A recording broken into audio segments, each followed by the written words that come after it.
Flávio Dino pode ter decretado a derrota de Lula em 2026. Notícia de hoje. Dino suspende trecho de PL que libera emendas do orçamento secreto. Eu vou te contar cada detalhe sobre o que se trata e como isso foi fundamental para que Lula perca as eleições de 2026. Eu sou o Carlos Stefan, arquiteto de narrativas e estrategista de campanhas políticas. Bom, para quem não sabe do que se trata, as emendas parlamentares são aqueles recursos destinados pela União Federativa para que os parlamentares, os congressistas, os deputados possam indicar melhorias para as suas cidades, para a sua base eleitoral, para os seus eleitores. No entanto, o ministro Flávio Dino, suspendeu o pagamento dessas emendas com a justificativa, até que plausível, que elas precisariam ser melhor justificadas. Mas a coisa foi caminhando e a gente foi entendendo, obviamente, que isso era para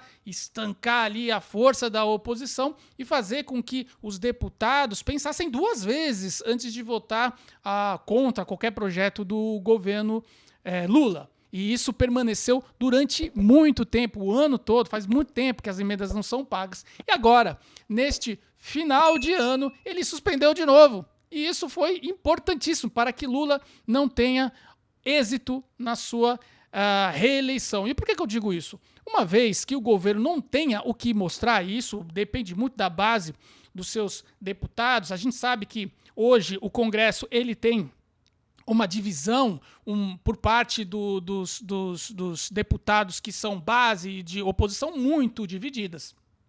E com essa medida de Flávio Dino, a gente vai observar que o que vai sobrar para os deputados é criticar o governo Lula. É muito simples. Isso foi um tiro de bazuca no pé do Lula, literalmente. E aqui temos no G1, Dino suspende trecho de proposta do Congresso que ressuscita emendas canceladas desde 2019. Gente, 2019, faz muito tempo. Essa história começou lá no governo Bolsonaro. E, obviamente, a gente sabe que teve pandemia, e aí teve aquela loucura toda daqueles acampamentos que eles montavam. Você lembra aqueles acampamentos? Aquela coisa toda. E aí, naquele momento, o STF começou a colocar mais aquela mão como se fosse o executor, né? Deu, inclusive, autoridade para os municípios. O município, olha, a gente tem esferas, né? A gente tem a esfera federal, a esfera estadual e a esfera municipal. O STF deu poder total na época da pandemia para as esferas municipais. Por isso que teve muito prefeito preso, prefeito tudo quanto era lado do Brasil. E a gente sabe, aqui em São Paulo, principalmente com Dória, né, o que deu, né? Você lembra o Dória fazendo todas aquelas manifestações? Todo dia ele colocava o púlpito lá e falava os dados da pandemia, né? E hoje o Dória, o que aconteceu com o Dória? O Dória não existe mais politicamente. A gente tem aqui também essa matéria do Bom Dia Brasil, que a gente vai ouvir e vamos comentar. O ministro Flávio Dino vetou o artigo 10 da Lei de Benefícios Fiscais. Na prática, ele entendeu que esse texto, que foi retirado do Supremo Tribunal Federal e invalidado, iria permitir o pagamento de valores que foram cancelados pelo Supremo Tribunal Federal. São restos a pagar de 2019 a 2023. Segundo a estimativa de técnicos da Câmara, os valores poderiam chegar a 3 bilhões de reais. Nós temos um trecho da decisão do ministro Flávio Dino para colocar no ar, que ele diz que cuida-se, portanto, de ressuscitar uma modalidade de emenda cuja própria existência foi reputada inconstitucional pelo Supremo Tribunal Federal. E por que ela foi reputada inconstitucional? Porque não seguia critérios de transparência. São aquelas emendas que ficaram conhecidas como orçamento secreto. A decisão do Supremo Tribunal Federal foi tomada em uma ação que foi protocolada por parlamentares do PSOL e da Rede. Emenda parlamentar é dinheiro público destinado para aplicação. Para parlamentares, deputados e senadores, são eles que fazem a destinação desse tipo de recurso. Vale lembrar, Zileide, que na semana passada o Congresso, ao aprovar o orçamento de 2026, reservou 61 bilhões de reais para as emendas parlamentares. Bom, a gente ouvindo aí toda essa explanação, esse esclarecimento, a gente consegue entender melhor o que aconteceu. Como já todo mundo compreendeu, a emenda ela serve para destinar. É um benefício que a população tem exatamente por eleger um deputado. elegeu um deputado, ele vai ter que trazer recursos para a cidade. Todo mundo vota num deputado exatamente por isso. Quando o Flávio Dino disse que coloca sob suspeita, né, ou ele suspende as emendas exatamente por não serem muito claras o destino dela, a gente precisa fazer o exercício sobre não só o orçamento secreto, mas sobre o sigilo secreto de Lula. Lula colocou sigilo secreto de reuniões, colocou sigilo secreto, inclusive, de viagens, de gastos, de uma série de coisas, e o Supremo não questiona. Por que será? Aliás, Flávio Dino foi o que antes de ser ministro do Supremo Tribunal? Ele era ministro do Lula. Ele era apoiador do Lula. Ele pediu voto pro Lula. Veja, essa manobra, essa ação que o Supremo toma por meio do Flávio Dino é extremamente arriscada. Por quê?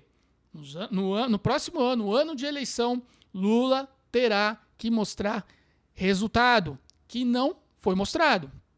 Lula teve diversos embaraços nos últimos anos, principalmente porque governou o país olhando pelo retrovisor. O grande pesadelo do Lula só tem um nome: Bolsonaro. E com isso, ele gastou toda a sua energia e o dinheiro do contribuinte para pagar a mídia, para ficar veiculando falsas verdades, a defesa da democracia, a soberania brasileira. E hoje a gente tem muita gente, cabeça de ameba, que acredita nisso. Inclusive, nos vídeos que eu tenho feito aqui, esse é o terceiro vídeo. No primeiro vídeo, se você puder ver, você tem os comentários dos petistas ensandecidos com a história do Sóstenes, achando que o Sóstenes ele é um corrupto e ele tem que ser condenado, blá, blá, blá. Mas onde que está o filho do Lula? O filho do Lula ele não é corrupto até que se prove o contrário. No entanto, ele está, sim, na mira da investigação da PF. E por que não convocá-lo para participar, para dar esclarecimentos na CPMI? Eu tenho um vídeo falando sobre isso que vai aparecer aqui no card em cima. E Lula vem acumulando diversas trapalhadas. É o grande trapalhão, né? O Lula tá querendo tomar, sabe o quê? Acho que o Lula tá querendo tomar o lugar dos trapalhões na política brasileira. No último sábado, todo mundo sabe, Lula foi para uma reunião do Mercosul, do bloco do Mercosul, lá em Foz do Iguaçu, onde tomou um verdadeiro vareio numa única fala de Javier Milei, quando ele fez a defesa da Venezuela. Ele fez a defesa ali claramente de Maduro, falando que os Estados Unidos eram um regime antidemocrático. Se você quiser conferir esse vídeo, tá aqui no card aqui em cima, mas acessa depois esse vídeo aqui, tá bom? Para você ficar aqui na nossa audiência. E com isso, Lula vem acumulando esses resultados esdrúxulos e dando poder cada vez mais para o STF governar o país. O STF está governando o país há muito tempo. Até onde essa brincadeira vai? Eu não sei. O STF é uma instituição importante que deveria somente julgar sem nenhuma parcialidade. Tem que ser imparcial. O Congresso tem que legislar. Não importa se é de direita ou de esquerda. E o Executivo tem que executar. Também não tem que ficar usando o STF como muleta. O Lula, qualquer coisa que acontece com ele, ele diz: o STF, me ajude, me ajude. Me ajuda aquela frase do Lula: me ajude, me ajude. O Lula tá fazendo churrasquinho. O STF tá fazendo churrasquinho.